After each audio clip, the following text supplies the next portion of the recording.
Hi guys, so this is Saurabh Kumar Nayak and you are watching E-commerce Commerce with me। और आज की जो class है वो लास्ट क्लास की अ, आगे की क्लास है।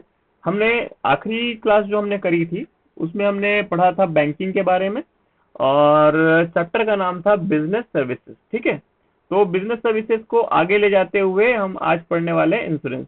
ठीक है, तो इंश्योरेंस जो है उसके बारे में आज हम समझेंगे और जानेंगे कि इंश्योरेंस जो होता है वो किस तरह से हमारे जो बिजनेस है उसको प्रोटेक्ट करता है। तो हमने पहले पढ़ लिया बैंकिंग और चैप्टर का नाम हम लिख देते हैं बिजनेस सर्विसेज। ठीक है, इसके अंदर हमने पहला टॉपिक पढ़ लिया था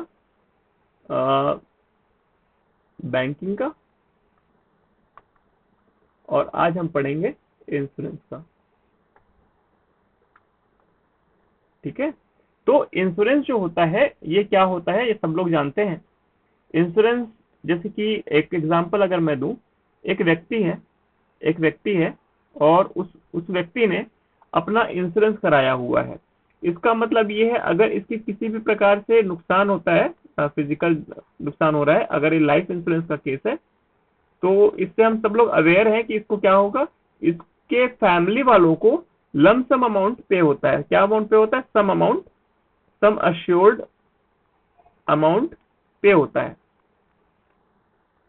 ठीक है, पे होता है। अच्छा, मैं तो ये बात बोलना भूल जाता हूँ लेकिन प्लीज आप मत भूला कीजिए।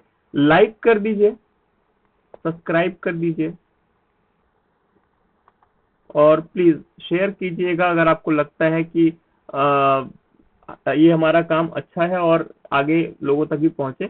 हमारे सब्सक्राइबर वाकई बहुत कम है और जितना एफर्ट मैं इसमें डालना चाहता हूँ वो सारा का सारा आपके थ्रू ही आता है, आपके मोटिवेशन के थ्रू ही आता है। आप जितने मोटिवेटेड फील करेंगे मेरी वीडियोस को देख के, उतना ही मोटिवेटेड मैं फील करूंगा आपके व्यूज को देख के, आपके लाइक्स को देख के और आपके सब्सक्राइब को देख के। ठीक है, तो चलिए कोशिश हमारी यही रहती है कि हम एक बेस्ट क्लास जो है वो प्रोवाइड कर सके। तो ये जो इसका नाम राजेश है और राजेश की जब डेथ हुई तो उसके फैमिली वालों को कुछ मिला, उसको हम बोलते हैं सम एश्योर्ड। लेट्स सपोज इन्होंने 10 लाख की पॉलिसी करा के रखी हुई है तो इनको इनके फैमिली वालों को 10 लाख रुपीज प्राप्त हुए। ठीक है, तो इसको अपन इंश्योरेंस बोलते हैं। बट इंश्योरेंस का एक वाइडर मीनिंग है। ठीक है, इंश्योरेंस जो है इसके टाइप्स होते हैं, पहले पढ़ लेते हैं टाइप्स को। ठीक है, इंश्योरेंस के टाइप्स क्या होते हैं? पहला इंश्योरेंस होता है लाइफ इंश्योरेंस। ठीक है, और दूसरा होता है जनरल इंश्योरेंस।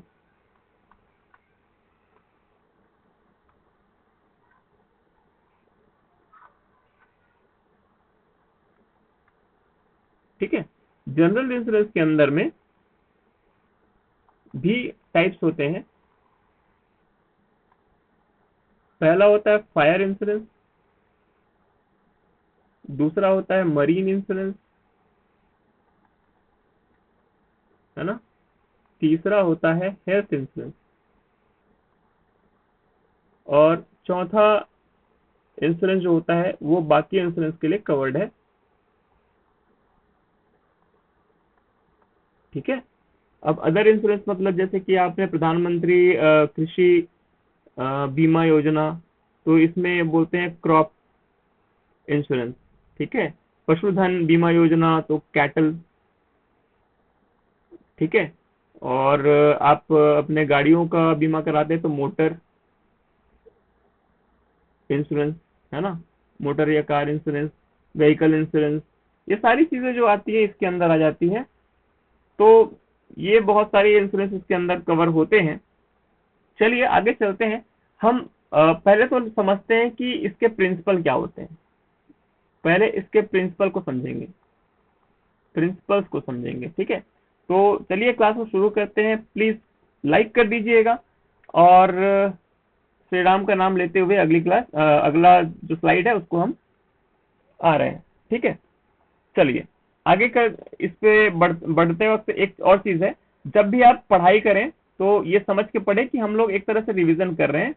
तो रिवीजन के टाइम पे कभी भी अपना माइंड ओपन रखेंगे, क्योंकि कुछ आप छोड़ देंगे तो आपको फील होगा कि शायद आपने पढ़ा नहीं, है ना। और इस रिवीजन में मैं कोशिश करूंगा कि सारे के सारे पॉइंट जो है ना मैं आपको बताते चलूं कि आपका रिवीजन अच्छे से हो। जो बच्चे बिल्कुल नहीं पढ़े हैं उनके लिए भी ये क्लास इफेक्टिव है, इफेक्टिव रहेंगी, बिल्कुल इफेक्टिव रहेंगी, कोई सोचने की जरूरत नहीं है। लेकिन उनको पूरा सुनना होगा, पूरा सुनेंगे तो क्लास समझ में आएगी, अदरवाइज आपके पास दूसरा ऑप्शन है कि आप पूरा का पूरा बुक पढ़ डालो। ठीक है, चलिए आगे चलते हैं, इंश्योरेंस के बारे में समझते हैं। प्रिंसिपल, जब हम इंश्योरेंस की बात करते हैं, प्रिंसिपल की बात तो हम करेंगे, इंश्योरेंस की बात करते हैं तो इंश्योरेंस के बातों में कुछ ऐसे टर्म्स आते हैं जो हमको समझने जरूरी है। ठीक है, पहला टर्म जो आता है ये होता है इंश्योरर का। ठीक है, पहला टर्म जो है वो है इंश्योरर का, और दूसरा टर्म जो है वो है इंश्योर्ड का, और दूसरा जो है इंश्योर्ड का है, सॉरी मैं बीच में कॉल आ गया था, तो दूसरा जो है इंश्योर्ड का है,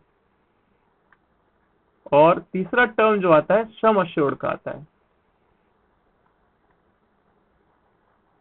है ना।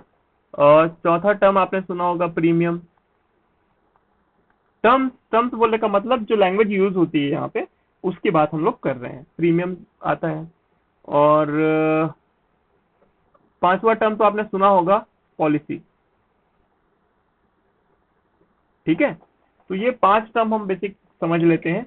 इंश्योरर जो होता है वो, जैसे कि मैंने अपना कार का इंश्योरेंस रिसेंटली करा दिया था ओरिएंटल से,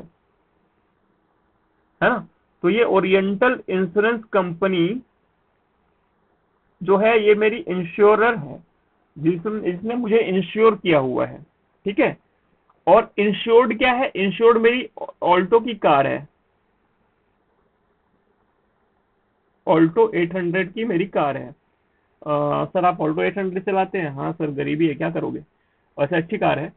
सम अश्योर्ड जो है वो क्या है, जैसे कि मेरे ऑल्टो में मेरे को फिलहाल अभी जो मिल रहा है 279,000 मेरे को सम अश्योर्ड मिला हुआ है। मतलब अगर मेरे ऑल्टो की कार को कुछ भी नुकसान होगा तो मैक्सिमम अमाउंट जो मुझे कंपनी ओरिएंटल कंपनी जो है वो प्रोवाइड करेगी, वो 2,79,000 प्रोवाइड करेगी। प्रीमियम जो है, प्रीमियम की बात करते हैं, तो मैंने इसके लिए इंश्योरेंस प्रीमियम जो भरी थी 4,329 रुपीज भरी थी विद जीएसटी। ठीक है, पॉलिसी जो है, जो मैंने इनके पेपर में एक्सेप्ट किया और अपनी डिटेल शेयर किए और इन्होंने जो डिटेल बना के दी उसको अपन बोलते हैं पॉलिसी।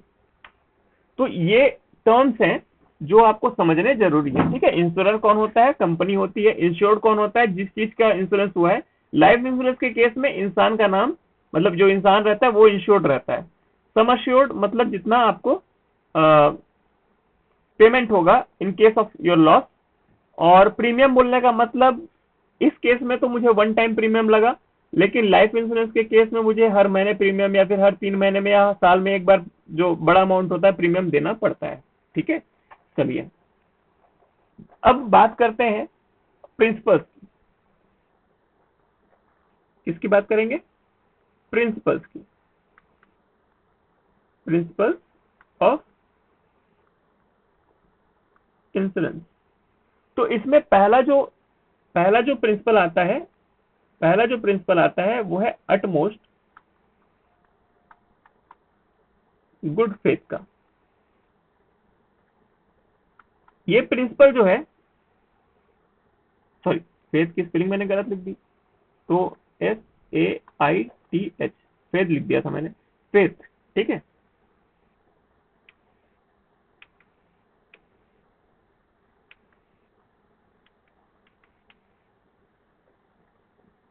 वन सेकंड, मैं इरेजर ऑप्शन चूज कर लेता हूँ ताकि,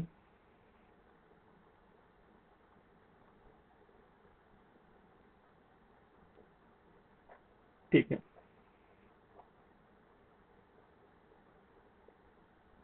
एटमोस्ट गुड फेथ। ठीक है, इसी को हम लोग बोलते हैं ओबेरम फेडाई। ठीक है, इसकी स्पेलिंग मुझे भी ठीक से याद नहीं है, अगर गलती हो तो माफ करिए। ओबेरम फेडाई, फेडाई। ठीक है, आई थिंक ऐसा ही है। कुछ गलत होगा तो देख लीजिएगा। ठीक है, ओबेरम फेडाई, इसका मतलब क्या होता है ये समझ लेते हैं। इसका मतलब ये है कि इंश्योरेंस कंपनी ये मानती है कि जो भी आपने बताया है, जो भी आपने उनको बोला है, वो सच बोला है, सच सच बोला है। 2 बार मैंने सच लिख दिया, बताया है और वेरीफाई भी किया है। क्या किया है? वेरीफाई भी किया है, यानी कि सिग्नेचर किए होंगे आपने। ठीक है, आपने सिग्नेचर किए होंगे उसमें कि हाँ भाई मुझे हार्ट डिसीज नहीं है, हाँ भाई मुझे लंग डिसीज नहीं है, हाँ भाई मैं सिगरेट नहीं पीता हूँ, हाँ भाई मैंने शराब कभी पी नहीं है।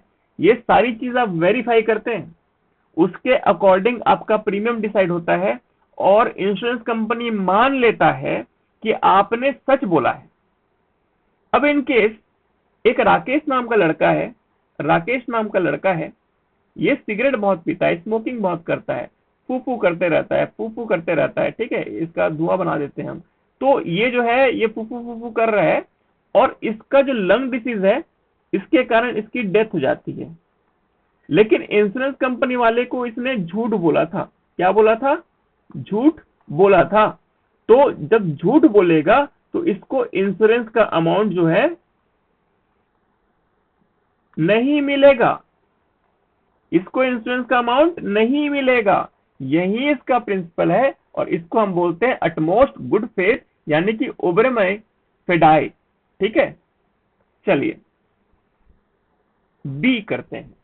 जो हमारा सेकंड प्रिंसिपल है, हमारा प्रिंसिपल बी है, वो है हमारा इंश्योरेबल इंटरेस्ट, यानी कि जिस सामान पे आपको नुकसान होने वाला है उस पे आपका इंटरेस्ट, इंश्योरेबल इंटरेस्ट। जैसे कि एक सामान है, एक सामान है, उसका आपने इंश्योरेंस कराया हुआ है, वो सामान का लॉस होता है तो जिसको इंटरेस्ट रहेगा उसको पैसे मिलेंगे। जैसे मेरी ऑल्टो की कार है, तो ऑल्टो की कार किसके नाम पे है? मेरे नाम पे है। और ऑल्टो की कार को कुछ हो गया तो पैसे किसको मिलेंगे? मुझे मिलेंगे। सपोज आप मेरी कार लेके गए थे, ठीक है, आप मेरी कार लेके गए थे, अब बोलोगे भैया कार तो मैं चला रहा था, पैसे मुझे मिलने चाहिए, तो पैसे आपको नहीं मिलेंगे। पैसे किसको मिलेंगे? पैसे मुझे मिलेंगे, ऑल्टो की कार के। ठीक है, चलिए अब चलते हैं इंश्योरेबल इंटरेस्ट की ओर। अब इंश्योरेबल इंटरेस्ट जो है वो अलग अलग जगह पे अलग अलग काम करता है। पहला अपन ले लेते हैं लाइफ इंश्योरेंस के केस में, दूसरा अपन लेंगे फायर इंश्योरेंस के केस में, और तीसरा लेंगे मरीन इंश्योरेंस के केस में। ठीक है, ये तीनों ही केस में अलग अलग काम करता है। तो लाइफ इंश्योरेंस के केस में जब आपने प्रीमियम लिया होगा, जब प्रीमियम लिया होगा, यहां पे मैं लिख देता हूं, जब प्रीमियम लिया होगा तब इंटरेस्ट होना चाहिए, है ना? कौन सा इंटरेस्ट? इंश्योरेबल इंटरेस्ट होना चाहिए लाइफ इंश्योरेंस के केस में। लेकिन फायर इंश्योरेंस के केस में जब प्रीमियम लिया, जब लिया और जब लॉस हुआ, और जब लॉस हुआ, दोनों ही केस में आपका इंश्योरेबल इंटरेस्ट होना चाहिए। मैं समझाऊंगा इसको, आप टेंशन मत लीजिए। और मरीन के केस में जब लॉस हुआ तब होना चाहिए। अब ये आप ऐसे ही लिख लीजिए जैसा मैंने लिखा हुआ है। अब समझिए इस बात को। लाइफ इंश्योरेंस के केस में हम समझते हैं कि यहां पे मैं एक कॉर्नर ले लेता हूं। ठीक है, एक कॉर्नर मैंने ले लिया अपने एग्जांपल को बताने के लिए। अब यहां पे देखिए एक चंगू है, ठीक है, चंद्रशेखर। ये चंद्रशेखर जो है, इसकी वाइफ थी मंगू, यानी कि मानलता। और चंगू और मंगू का डाइवोर्स हो गया। क्या हो गया? डाइवोर्स हो गया। अब क्या हुआ, जब चंगू जॉब कर रहा था, शादी थी इसकी मंगू के साथ, तो चंगू जो है इसने इसका 1 लाख का इंश्योरेंस कराया था। कितने का इंश्योरेंस कराया था? 1 लाख का। अब क्योंकि डाइवोर्स हो चुका है, दोनों एक साथ नहीं रहते, बट हुआ क्या कि ये जो मंगू है इसकी डेथ हो गई। क्या हो गई? डेथ हो गई। तो ये जो डेथ के पैसे मिलेंगे वो किसको मिलेंगे? ये जो पैसे हैं ना मेरे दोस्त, ये मिलेंगे मंगू को। तो बोलोगे सर ये तो डाइवोर्स हो चुका है, तो इसके ये तो मंगू के माँ बाप को मिलने चाहिए, लेकिन नहीं। इंश्योरेंस कराया किसने था? इंश्योरेंस कराया था चंगू ने। तो जो हमारा चंगू है इसको मिलेंगे मंगू के इंश्योरेंस के पैसे।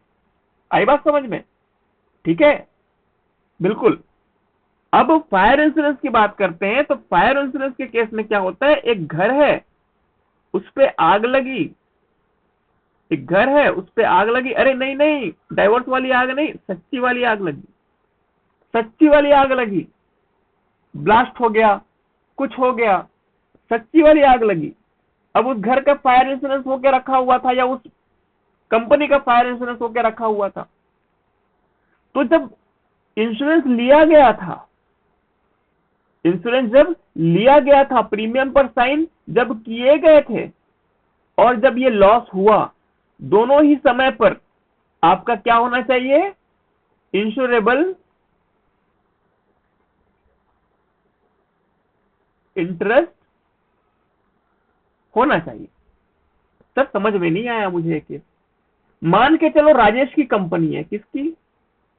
राजेश की कंपनी है, और राजेश ने यहाँ पे साइन किए हुए हैं, राजेश की कंपनी है, राजेश ने साइन किए हुए हैं, राजेश ने इंश्योरेंस लेकर रखा हुआ है, और राजेश जो है उसके रहते रहते ये बिजनेस जलकर खाक हो गया, तब इसको इंश्योरेंस के पैसे मिलेंगे, बिल्कुल मिलेंगे। लेकिन अगर राजेश ने इंश्योरेंस लिया है और उसके बीच में राजेश ने कंपनी को बेच दिया, तो मान के चलो राजेश की जगह एक नया बंदा आ गया, महेश, और महेश ने बोला कि भैया ये जो इंश्योरेंस है ये पैसे मुझे मिलेंगे। तो नहीं, ये इंश्योरेंस के पैसे इसको नहीं मिलेंगे, महेश को, ना राजेश को भी नहीं मिलेंगे।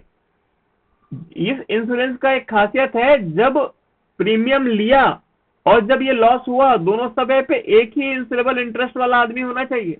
अगर दो अलग अलग इंश्योरेबल इंटरेस्ट वाले आदमी दो अलग अलग जगह पे हैं, प्रीमियम किसी और ने कराया, लॉस किसी और ने कराया, तो उस केस में इसमें जो इंश्योरेंस का प्रीमियम होता है, इंश्योरेंस का जो सम एश्योर्ड होता है अमाउंट, वो आपको नहीं मिलता। मरीन के केस में जब ये जहाज डूबा, जब ये जहाज डूबा, तो जिस किसी का भी इंश्योरेबल इंटरेस्ट उस समय रहा होगा, जब लॉस हुआ, जिस समय लॉस हुआ उस समय में जिसका भी इंश्योरेबल इंटरेस्ट रहा होगा, उसको वो पैसे मिलेंगे। ठीक है, ये तीनों केस आप समझ गए होंगे, आई होप। अगर नहीं समझे होंगे तो एक और स्पेशल क्लास इस पे विथ एग्जांपल अपन कर लेंगे। ठीक है, चलिए आगे चलते हैं नेक्स्ट हमारे क्लास की ओर, नेक्स्ट स्लाइड की ओर, और अगला प्रिंसिपल जो है उसको समझते हैं। ठीक है, प्रिंसिपल ऑफ इंडेमनिटी क्या पढ़ेंगे अपन? Third principle, principle of indemnity. Principle of indemnity जो है, the term indemnity means security against loss. ये जो इंडेमनिटी है इसका मतलब क्या होता है, मीनिंग क्या होता है? Security against loss. ठीक है, तो कोई भी लॉस होता है उसके अगेंस्ट सिक्योरिटी प्रोवाइड करने का ही प्रिंसिपल क्या कहलाता है? Principal of indemnity. आपने हेल्थ इंश्योरेंस लेके रखा हुआ है, तो अगर आपको हॉस्पिटलाइज होना पड़ गया, तो हॉस्पिटलाइज होने पे जो भी बिल आएगा उसको कौन पे करेगा? जो इंश्योरर है आपका, ठीक है ना, वो आपको पेमेंट करेगा। यही है प्रिंसिपल ऑफ इंडेमनिटी। चौथा प्रिंसिपल है, मतलब इसको अपन सी बोलते हैं, सॉरी अभी एबीसीडी कर रहे थे सर, अभी 1 2 3 पे आ गए, गलत हो जाएगा, इसको बोलेंगे डी। तो फोर्थ प्रिंसिपल हमारा डी प्रिंसिपल जो है वो है प्रॉक्सिमेट काउज।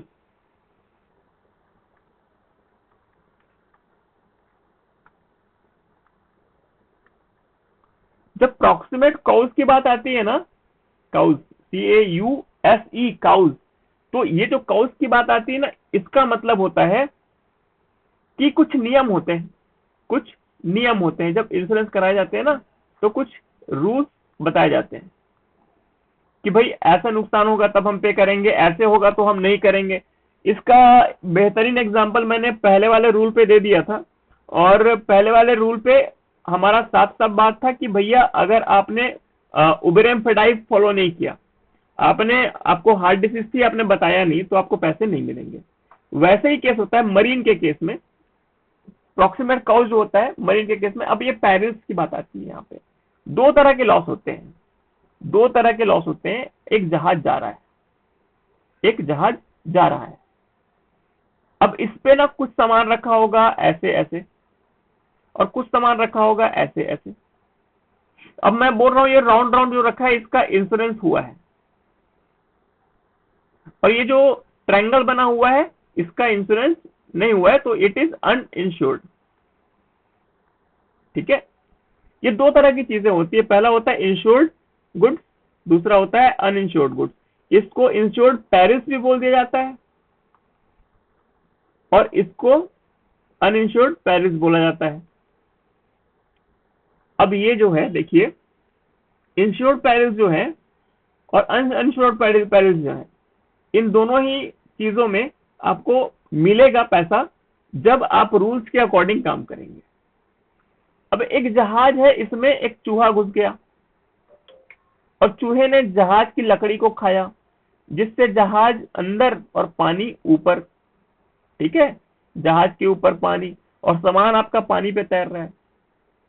या फिर चूहे ने आपका सामान खा दिया, तो रूल्स में कहीं पर रैट की बात नहीं बोली गई थी या माउस की बात नहीं बोली गई थी। ठीक है, या फिर किसी भी तरह के ऐसे कीड़े की बात नहीं बोली गई थी जिसके कारण आपका सामान खराब होगा तो हम देंगे। बात सीधी थी कि अगर पानी में डूबेगा और ऐसे जेन्युइन कारण से डूबेगा, जैसे कि लहर आई, बाढ़ आया, बाढ़ तो आएगी नहीं, समुद्र में लहरें आती हैं और आपका जहाज डूब जाता है। आपके जहाज में कोई इशू नहीं था, है ना, जहाज में कोई इशू नहीं था, उस केस में आपको इंश्योरेंस मिलेगा। It is termed as proximate cause. ठीक है, प्रिंसिपल ई है हमारा सब्रोगेशन। क्या? Principle of subrogation. तो सब्रोगेशन बोलने का मतलब होता है, जैसे कि मैंने एक कार का इंश्योरेंस कराया। ठीक है, मैंने कार का इंश्योरेंस कराया। देखो मैं विंडो ही बना देता हूँ। ठीक है, ये डोर्स है मेरे। तो ये जो कार है, ये आगे जाके पत्थर से ठुक गई। ठीक है, और पत्थर से ठुकने के बाद में ये हो गई कबाड़। ठीक है, ऐसी दिख रही थी कुछ। अब ये जो है, इंश्योरेंस कंपनी ने मुझे 2,79,000 जो उन्होंने प्रॉमिस करा हुआ था वो उन्होंने मुझे ट्रांसफर कर दिया। अब मैं क्या इस कार को अपने घर लेके आ सकता हूं? नहीं, मैं इस कार को अपने घर लेके नहीं आ सकता, क्योंकि अब इसका जो ओनर है, जब इसने मुझे पैसे दे दिए, किसने? इंश्योरेंस कंपनी वाले ने मुझे पैसे दे दिए, तो उसका ओनर कौन हो जाएगा? इंश्योरेंस कंपनी हो जाएगी। इसी को बोलते हैं principal of subrogation. F, contribution.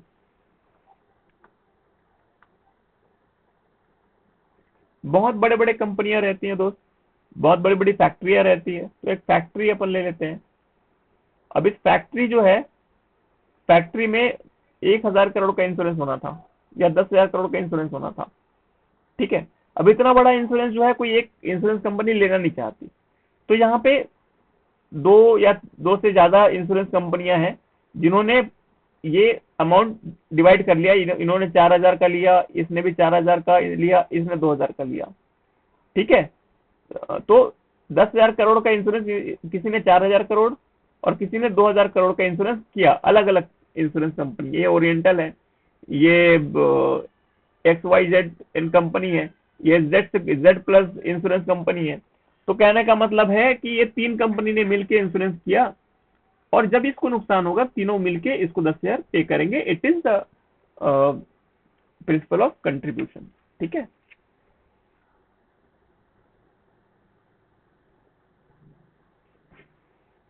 चलिए EFG लास्ट जो इसका प्रिंसिपल है, principle of mitigation. Principle of mitigation कुछ नहीं बोलता, ये बोल रहा है कि भाई आपने, जैसे मेरे पास ऑल्टो की कार है ना, ऑल्टो की कार है, और मैंने इस कार को सही से मेंटेन नहीं किया, क्या नहीं किया, मेंटेन नहीं किया, है ना, जिससे इसके ब्रेक फेल हो गए, क्या हुए, ब्रेक फेल हुए, और मेरा एक्सीडेंट हुआ, क्या हुआ, एक्सीडेंट हुआ। तो इस पर्टिकुलर टाइप के प्रॉब्लम में जो इंश्योरेंस कंपनी है ये बोलती है कि भाई आपने लॉस को मिनिमाइज करने की कोशिश नहीं करी, लॉस को क्या करने की कोशिश नहीं करी, लॉस को मिनिमाइज करने की कोशिश नहीं करी, कम करने की कोशिश नहीं करी।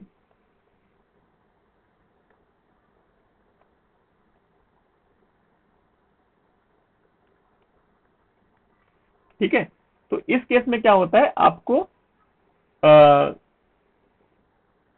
क्या बोलते हैं, इंश्योरेंस का पैसा नहीं मिलता है। ठीक है, ये आपके प्रिंसिपल हो गए। आई होप कि आपको क्लास समझ में आई होगी। सब्सक्राइब कर लीजिए और फॉलो तो मतलब इसमें होता नहीं है। इंस्टाग्राम पे आप फॉलो कर सकते हैं, टेलीग्राम पे आप जुड़ सकते हैं, ये देखो यहाँ पे लिखा हुआ है join our Telegram channel for free. ठीक है, लाइक कर दीजिए, और इसी के साथ आप